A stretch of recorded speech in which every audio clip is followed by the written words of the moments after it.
de entidades, disminución en gastos de publicidad, así como el congelamiento de salarios del nivel jerárquico superior desde el año 2012, han sido, entre otras, las medidas adoptadas por el gobierno nacional como parte de su plan de optimización del gasto público.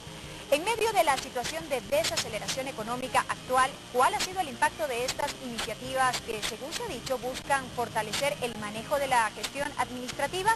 Lo vamos a abordar en nuestra primera entrevista de hoy.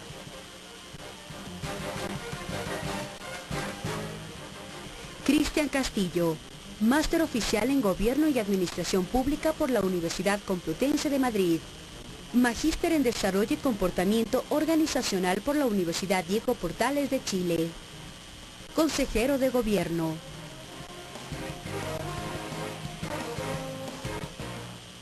Cristian, bienvenido a TVL Noticias. Es un gusto para mí estar con ustedes el día de hoy. Muy buenas tardes, el gusto es nuestro. Iniciar esta entrevista un poco, primero conociendo qué es esto de la optimización del gasto público y por qué la necesidad de aquello, para de ahí ir desmenuzándolo un poco. Claro que sí. Desde 2014 hemos iniciado un conjunto de iniciativas que buscan hacer que el gasto público sea más eficiente. Nosotros no partimos del supuesto de que el gasto público es excesivo per se. Lo que hemos asumido es que hemos sido ineficientes en algunas tareas y hemos iniciado un conjunto de iniciativas que lo que buscan es hacer que el gasto público sea más eficiente en términos de prestar los mismos servicios con la misma o mejor calidad, con menos recursos. Y desde eso estamos, como digo, desde 2014, no es que ahora, con la coyuntura actual, se nos ha ocurrido buscar cómo gastamos menos. Llevamos, como digo, 2 años pensando cómo optimizamos este gasto de manera que los ciudadanos no sientan una disminución en la calidad de sus servicios, pero lo hagamos con menores recursos económicos, financieros y personal. Pero siendo que viene desde el año 2014, ¿de dónde nace esta necesidad precisamente? Pues hay que recordar, los ecuatorianos tienen que recordar que cuando nosotros llegamos en 2009, 2007 al gobierno, no había Estado. La verdad es que había un conjunto de organizaciones, pero no había un Estado real que esté presente en la vida de los ciudadanos. Entonces, construir un Estado, desarrollar las institucionalidades, las organizaciones, los servicios y las políticas públicas toma tiempo, ¿no? Hay que recordar que desde 2007 en adelante iniciamos un proceso agresivo de institucionalización que tuvo su culmine en la Constituyente, pero que luego continuó con un correlato de creación de instituciones y de prestación de servicios públicos.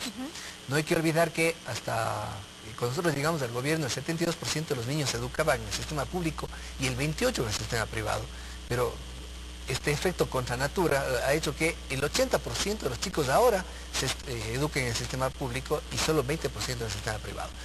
Esto es muy atípico, porque generalmente cuando empieza a perder presencia de lo público, pues ya no hay una reversión a esta curva.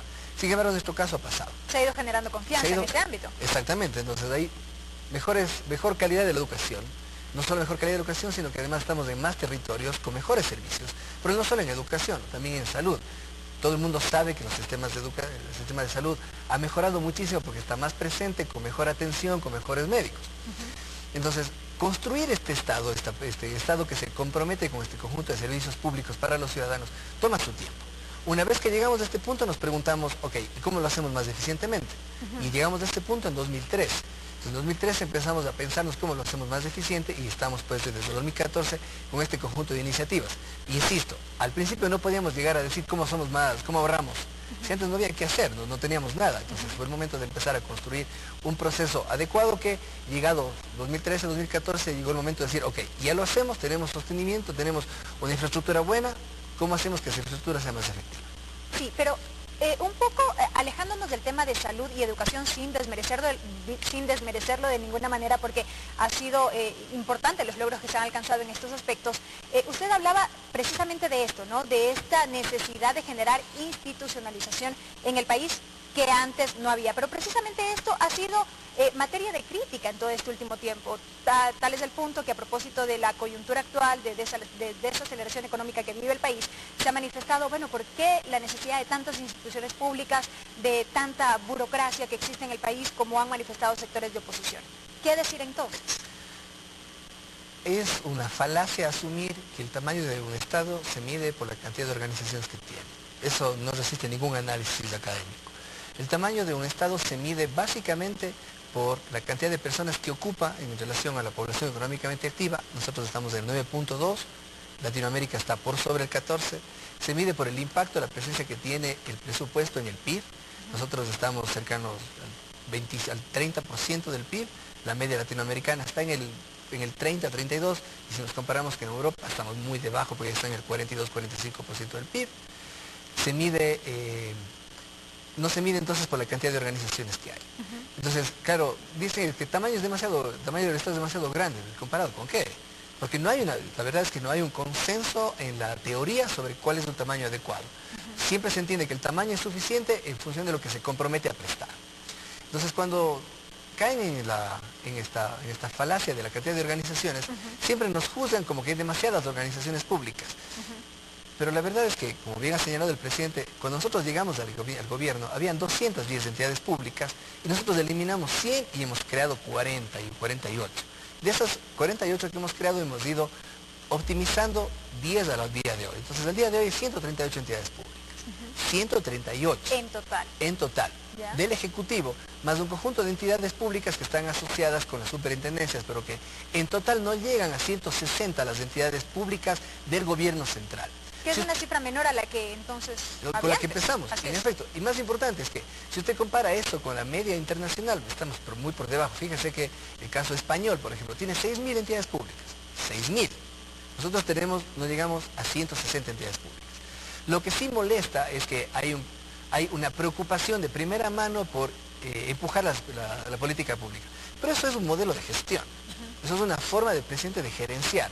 Y que claro, si es que viene un presidente probablemente va a decir vamos a cambiar el modelo de gerenciamiento y vamos a buscar otra forma de distribuir las responsabilidades. Pero eso no va a cortar el tamaño del Estado porque los servidores públicos se mantendrán, el gasto público se mantendrá. Simplemente existiría otra visión con relación a lo que tenemos actualmente. Así es. Ahora, en este avance de la optimización del gasto público, ¿cuáles han sido los resultados desde su implementación? ¿Qué es lo que tenemos a la vista? Hoy, en 2014, una de las primeras medidas que tomamos fue eliminar la alimentación de los servidores públicos de las plantas centrales. Porque primero era injusto y segundo no era necesario.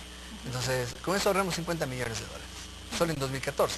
En 2015 los ahorros ya fueron cercanos a los 500 millones de dólares en temas como los que usted muy bien enumeraba, que son publicidad, contratos fijos, contratos de comunicación, mantenimiento de infraestructuras, mantenimiento de vehículos. En ese conjunto ahorramos como 500 millones. Cuando ya se presentó la prórroga presupuestaria y que se aprobó en la Asamblea en noviembre del año pasado, disminuimos el presupuesto general del Estado en 6.000 millones de dólares, en 21,1% en general. 21,1% fue la reducción del presupuesto.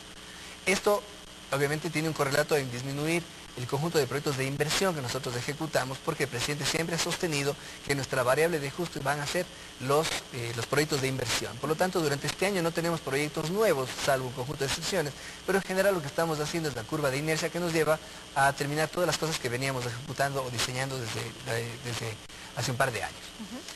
Por lo tanto, los ahorros para este año están cercanos a los 6.000 millones de dólares y en materia de bienes de consumo, en lo que se denomina gasto corriente, más de 2.600 millones de dólares.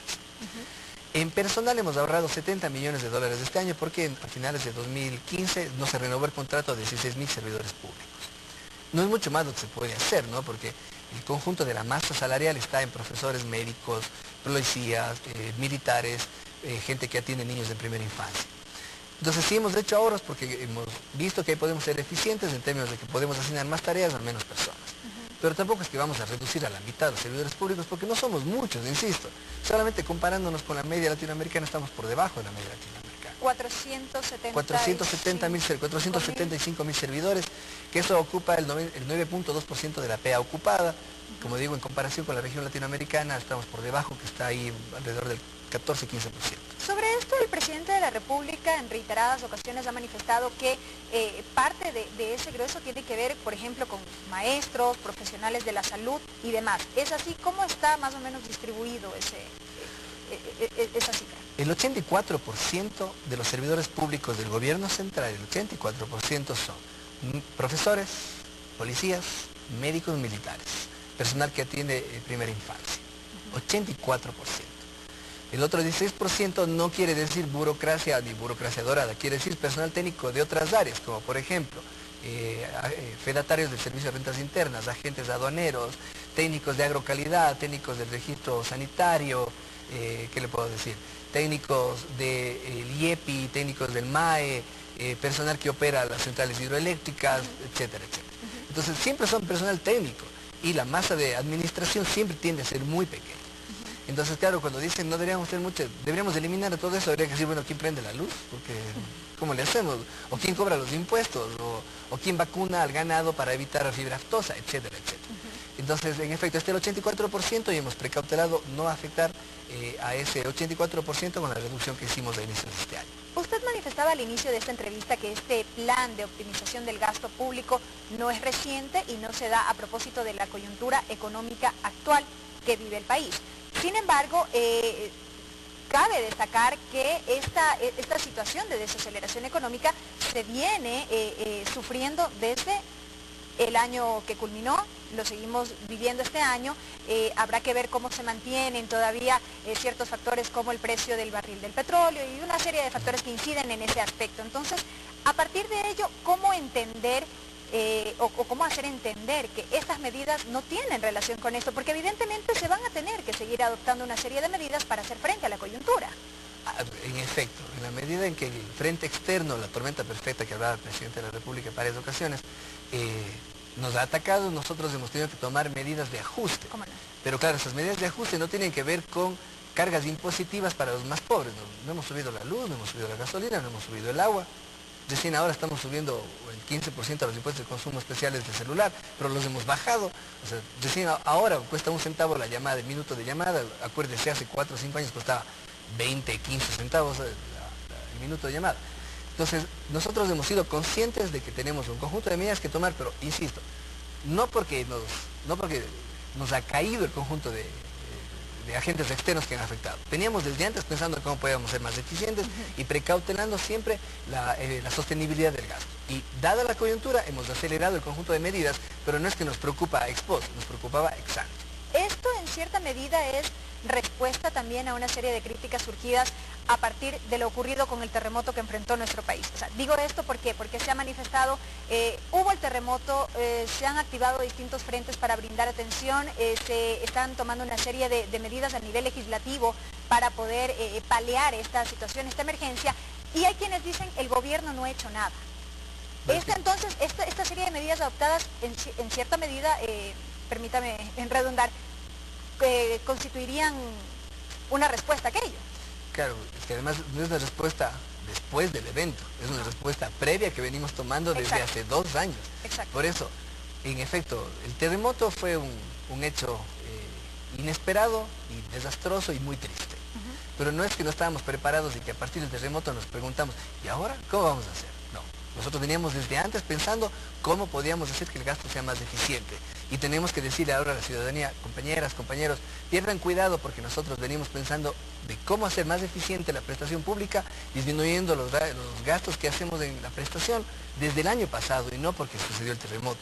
Entonces ahora nos piden un conjunto de medidas, el presidente ha anunciado un conjunto de medidas adicionales a las que teníamos presupuestadas, porque en efecto sabemos que hay un esfuerzo de la ciudadanía y necesitamos que los ciudadanos sepan que nosotros vamos a hacer esfuerzos mayores todavía. Pero no es que recién ahora empezamos los esfuerzos llevan desde 2014. Y ahora el paquete conjunto de medidas que el presidente ha anunciado, ha ido anunciando y continuará anunciando, tienen que ver con comentar a la ciudadanía que vamos a hacer un esfuerzo mayor. ¿Por qué vamos a hacer un esfuerzo mayor?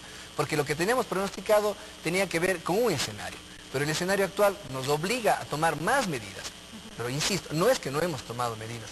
Compañeras, compañeros, llevamos tomando medidas desde 2014 para hacer que el gasto sea más eficiente. Entre estas que se vendrían, por ejemplo, el anuncio de la venta de activos del Estado y demás.